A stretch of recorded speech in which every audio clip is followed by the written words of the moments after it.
Hi viewers, నమస్కారం. నేను మీ సిరి. Welcome back to నిన్ను కోరి. ఈరోజు కథ ద డెవిల్ డాన్, ఎపిసోడ్ 101. మీ మనసుకు నచ్చే అద్భుతమైన కథ నచ్చితే లైక్ చేయండి. ఈ కథ మీకు ఎలా అనిపించిందో మీ అభిప్రాయాన్ని తప్పకుండా కామెంట్ చేయండి. ఇక కథలోకి వెళ్తే, హలో మిస్సెస్ ఆరుహి. బాగా పరిచయం ఉన్న గొంతు వినిపించడంతో దిగ్గున వెనక్కి తిరిగిన ఆరుహి కళ్ళెదురుగా ఉన్న వ్యక్తిని చూసి ఒక్కసారిగా షాక్ అవుతూ కళ్ళు పెద్దవి చేసింది. ఆ వ్యక్తి మరెవరో కాదు, పరీక్షిత్ చౌదరి. నువ్వా అంటూ వెనక్కి అడుగు వేసింది ఆరుహి. ఎస్, నేనే. నన్ను చూసి షాక్ అయ్యావా? కాన్ఫరెన్స్ కూడా వచ్చాను, బట్ నువ్వు నన్ను గమనించలేదు. చాలా బిజీగా ఉన్నావు అదోలా నవ్వుతూ అన్నాడు పరీక్షిత్. ఆరుహి పరీక్షిత్ని మీట్ అవ్వడం చూసి షాక్ అయిపోయాడు సెల్వ. మేడం, ఈ పర్సన్ని మీట్ అవ్వడానికి ఎందుకు వచ్చారు అని అనుకుంటూ లోపలికి వెళ్ళబోతుండే ఆపాడు వెయిటర్. సార్, ఇన్సైడ్ కంప్లీట్గా సార్ రిజర్వ్ చేసుకున్నారు. యూ కెన్ సిట్ హియర్ అని అవుట్ సైడ్ గార్డెన్లో ఉన్న టేబుల్స్ వైపు చూపించాడు. ఇంకేం చేయలేక అక్కడ సెటిల్ అయ్యి ఆరుహి బయటికి రావడం కోసం వెయిట్ చేస్తున్నాడు సెల్వ. నువ్వు జైలు నుండి బయటకు వచ్చావా? నన్ను ఇక్కడికి ఎందుకు రమ్మన్నావు? అంత జరిగినా ఇంకా బుద్ధి రాలేదా నీకు? రణధీర్ చూస్తే నీ పరిస్థితి ఏమవుతుందో ఊహించావా? నేను నీతో మాట్లాడాలనుకోవడం లేదు. ఇంకోసారి నాకు మెసేజ్ చేయకండి, నన్ను మీట్ అవ్వడానికి ట్రై చేయకండి అని కోపంగా చెప్పేసి వెళ్ళబోతుంటే పరీక్షిత్ ఆమెకు అడ్డుగా నిలబడ్డాడు. ఆరుహి, జస్ట్ 5 minutes నీతో మాట్లాడాలి. నేను చాలా కూల్గా డీల్ చేద్దామనుకుంటున్నాను. అనవసరంగా గొడవ చేయకు. జస్ట్ 5 minutes ప్లీజ్ సిట్ అని పరీక్షిత్ అనడంతో, నాతో ఏం మాట్లాడాలి? రణధీర్ గురించా? తన గురించి ఏం చెప్పినా నేను నమ్మను అంది ఆరుహి అసహనంగా చూస్తూ. రణధీర్ గురించి ఇక నేను చెప్పనవసరం లేదు. నీకు ఇప్పటికే వాడి గురించి బాగా అర్థమై ఉంటుంది. అందుకే వాడితో కలిసి బ్రతకలేక వదిలేసి వచ్చాం. వాడు తోకు ఒప్పుకుంటూ నీ వెనకాల తిరుగుతున్నాడు. వాడిని వదిలేసి చాలా మంచి డిసిషన్ తీసుకున్నావు. Stick to the decision. నీ లైఫ్ బాగుంటుంది, లేదంటే జీవితాంతం నరకమే. మీరు ముందు మీ లైఫ్ గురించి ఆలోచించుకోండి, నా లైఫ్ గురించి కాదు. అండ్ రణధీర్ గురించి మాట్లాడే రైట్ కూడా మీకు లేదు. మీరు ఆయన కంటే ఎందులోనూ గొప్ప కాదు ఘాటుగా బదిలిచ్చింది ఆరుహి. ఆరుహి ఆన్సర్కి చురుకుమంది పరీక్షిత్కి. ఆరుహి రణధీర్ నుండి విడిపోయింది అనుకుని ఎంతో హ్యాపీగా ఫీల్ అయిన అతనికి ఆరుహి రణధీర్కి సపోర్ట్గా మాట్లాడడం అతనికి షాక్ ఇచ్చింది. గుండె మండిపోయింది. దూరమైన మొగుని బాగానే సపోర్ట్ చేస్తున్నావు. నీలాంటి అమ్మాయి భార్యగా దొరకడం వాడి అదృష్టం. But he don't deserve you. You deserve someone better. వాడిని పర్మనెంట్గా వదిలేసి హ్యాపీగా ఉండు. ఈ విషయం గురించేనా మీరు మాట్లాడాలనుకుంది?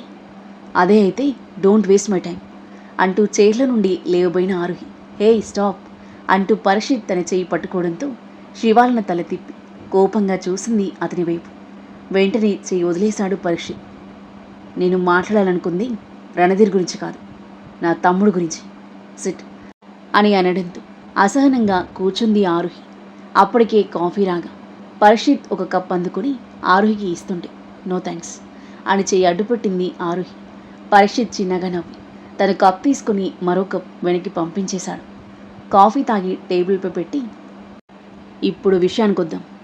నా తమ్ముడు ఎక్కడున్నాడు అని సూటిగా అడిగాడు ఎంటీ కప్పుని తిప్పుతూ. మీ తమ్ముడు ఎక్కడున్నాడో నాకు తెలీదు. Don't lie Aaruhi. సిద్ధుని ఎక్కడ వదిలేశాడో రణధీర్ని ఖచ్చితంగా చెప్పుంటాడు. ఎక్కడున్నాడో చెప్పు. నువ్వు చెప్పావని కూడా రణధీర్కి తెలియనివ్వను. నా తమ్ముడు నాకు దొరికితే చాలు, నేను ఇక మీ జోలికి రాను. రిక్వెస్టింగ్ కన్నా ఎక్కువ వార్నింగ్ ధ్వనిస్తుంది అతని మాటల్లో. నేను నిజం చెప్తున్నాను, మీ తమ్ముడు గురించి నాకేం తెలియదు. రణధీర్ నాకు చెప్పలేదు, నేను అడిగినా చెప్పలేదు. మీ తమ్ముడి గురించి వదిలేయండి. ఎక్కడో దగ్గర బ్రతికి ఉన్నందుకు హ్యాపీగా ఫీల్ అవ్వండి.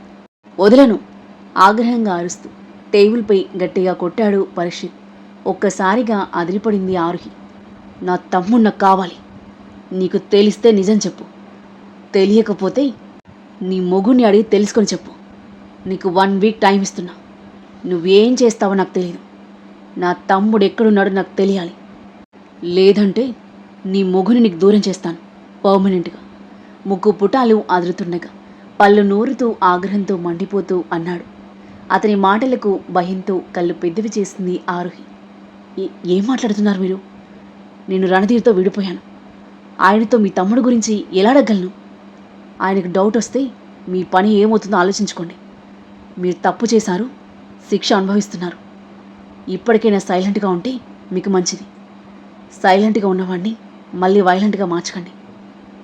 నేను చెప్పింది నువ్వు చేయకపోతే, నా తమ్ముడి ఆచూకి నాకు తెలియకపోతే నీ మొగుని వైలెంట్గా మార్చడం కాదు, పర్మనెంట్గా పైకి పంపించేస్తాను.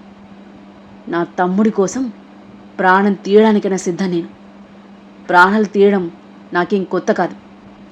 నీ మొగుడి కంటే పెద్ద మెంటల్ గాడిని. నీ మొగుడు బ్రతకాలని నువ్వు కోరుకుంటే నేను చెప్పింది చెయ్యి. ఈ విషయం మన ఇద్దరి మధ్యలోనే ఉండాలి. వాడికి తెలిసిందంటే పరిణామాలు తీవ్రంగా ఉంటాయి. యూ హ్యావ్ జస్ట్ 1 వీక్ అని గట్టిగా హెచ్చరించి లేచి వెళ్ళిపోతున్న పరీక్షిత్ వైపు భయంగా చూస్తూ ఉండిపోయింది ఆరుహి. ఆమె గుండె అదిరిపడుతుంది. కాళ్ళు చేతులు వణికిపోతున్నాయి. 2 చేతులతో తల పట్టుకున్న తన కళ్ళ నుండి కన్నీళ్లు వర్షిస్తున్నాయి.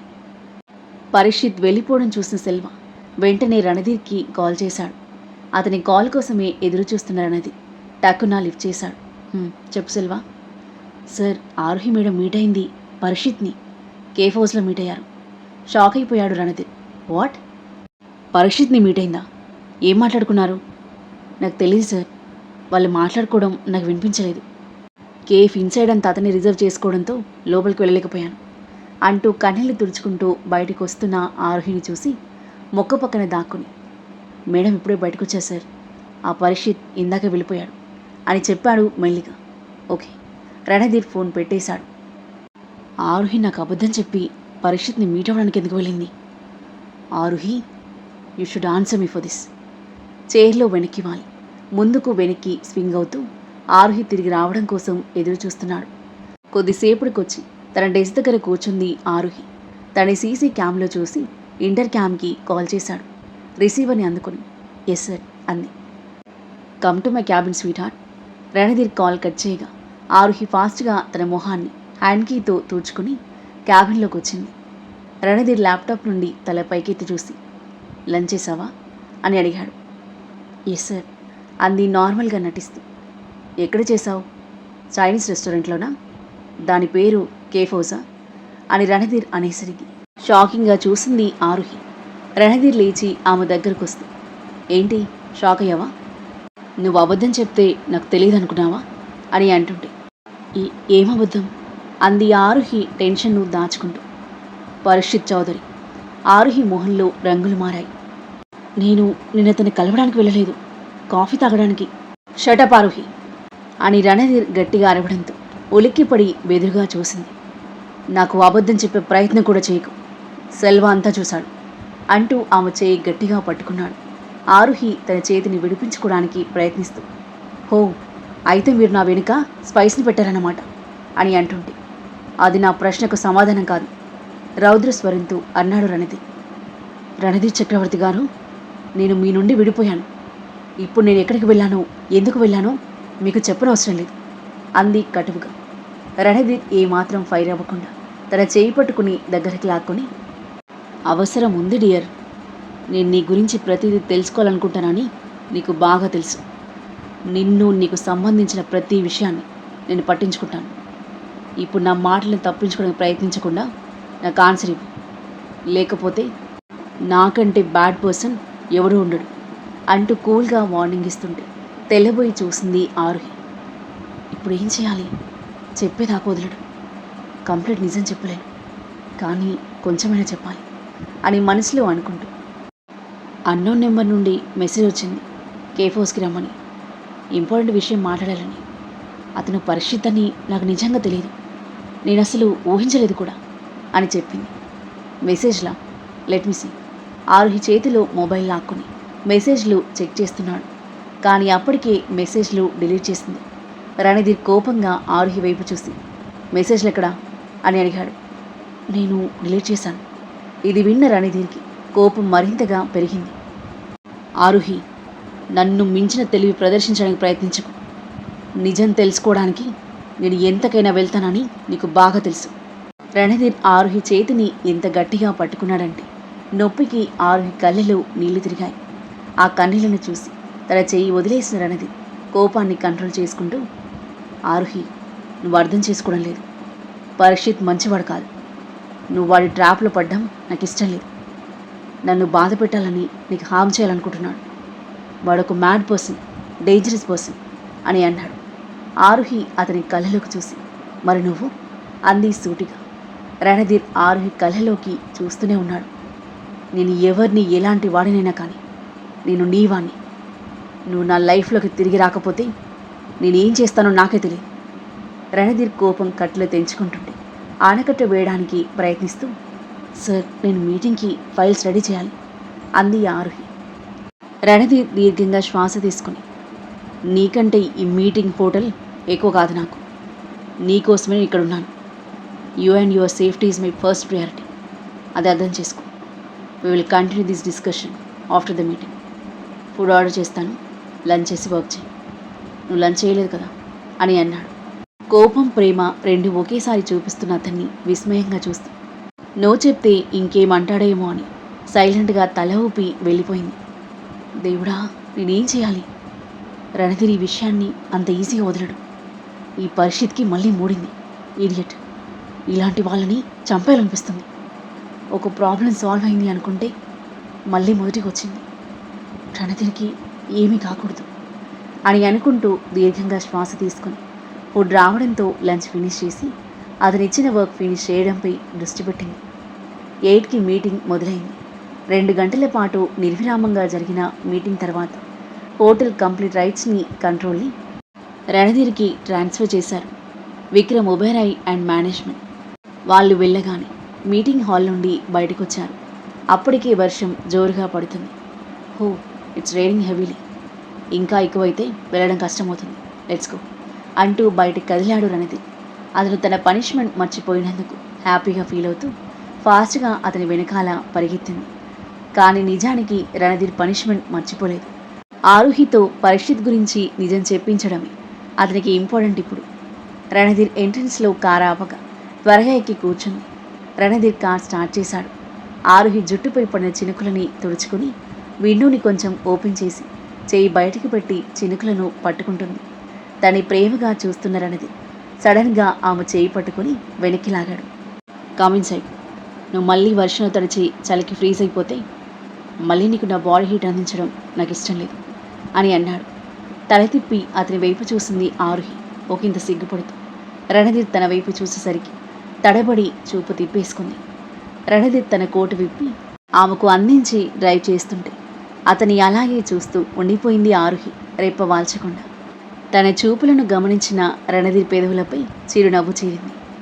కొన్ని క్షణాలకు చూపు తిప్పుకొని కోటు వేసుకుని విండో నుండి బయటికి చూస్తూ ఉంది. కాసేపటికి ఆరుహి ఇంటి ముందు కారాగింది. వర్షం ఇంకా పడుతూనే ఉంది. కారు దిగి ఫాస్ట్గా ఇంట్లోకి వెళ్ళారు. వర్షం ఎక్కువ ఉండడం వల్ల ఇంట్లోకి వెళ్ళేసరికి కాస్త తడిచిపోయారు. ఫ్రెష్ అప్ అయి డ్రెస్ చేంజ్ చేసుకో. ఫుడ్ ఆర్డర్ చేశాను, కలిసి డిన్నర్ చేద్దాం. క్లైమేట్ కూడా చాలా రొమాంటిక్గా ఉంది తని ఊరగా చూస్తూ అన్నాడు రణధీర్. అతని చూపులను తప్పించుకుంటూ చిన్నగా తలాడించి డ్రెస్ తీసుకుని వాష్రూమ్లోకి వెళ్ళింది. రణధీర్ డోర్ దగ్గర నిలబడి వర్షాన్ని చూస్తున్నాడు. కాసేపటికి ఆరుహి వాష్రూమ్ నుండి బయటికి రాగా తన వైపు చూశాడు రణధీర్. మోకాల కింద వరకు ఉన్న స్కర్ట్ అండ్ టీషర్ట్లో చాలా ముద్దుగా అనిపించింది. తన్మయంగా చూస్తూ ఉండిపోయాడు.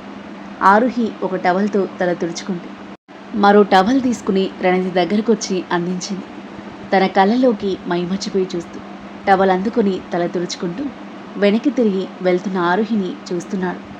బయట జోరు వర్షం, లోపల వణుకు పుట్టించే చలి, పక్కన అందాల శ్రీమతి, దానికి తోడు విరహం. రణధీర్ తనని తాను నిలువరించుకోలేకపోయాడు.